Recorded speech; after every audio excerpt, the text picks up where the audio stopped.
You recently bought a stake in Twitter, is that correct? I just bought some shares. Why? Why now? I mean, I'm a big fan of artificial intelligence, and I think they're making some good moves. I mean, you see the evolution of the interface on both apps and the web, and I think they're going in the right direction. Should Twitter kick Trump off the platform? Nah, you can't do that. Why not? You know what?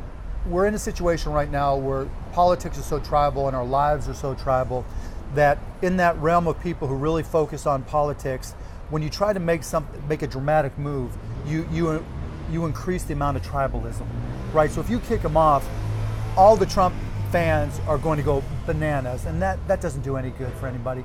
And he just goes to Facebook, and then you just have the same thing, or he just posted on a website, or there's 1,000 ways to post digitally, and Twitter happens to be the only one he knows how to use, but I'm sure even he can learn how to use Facebook or something else.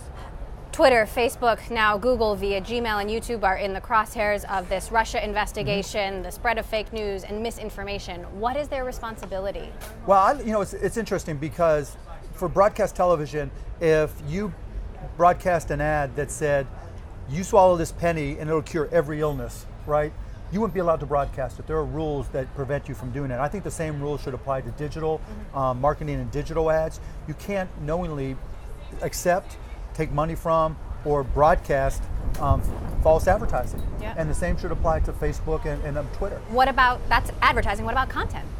Well, I mean, content, look, it's not content if you're trying to promote a specific agenda, right? It's marketing, and there's a big difference. Content can be fact, content can be opinion, but state its opinion, right? Or it's fact-based, state its reporting and have a reporter assigned to it.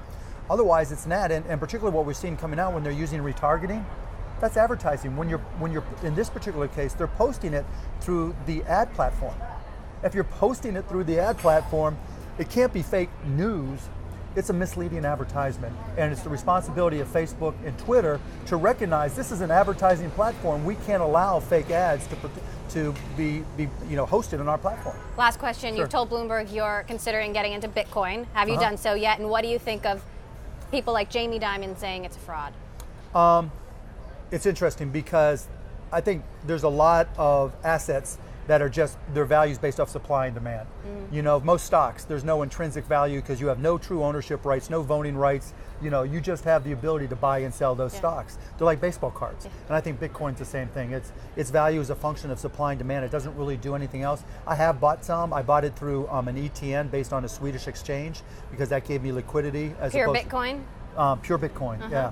And I'm also involved with ICOs, actually token sales, because I think blockchain is a great platform for future applications. There will, just like the net and streaming created multiple great companies, I think blockchain will as well. I'm involved in something called Mercury Protocol, just to disclose that I think is going to change the messaging, it'll change messaging using blockchain. How big is your stake in Bitcoin? In Bitcoin, relatively small.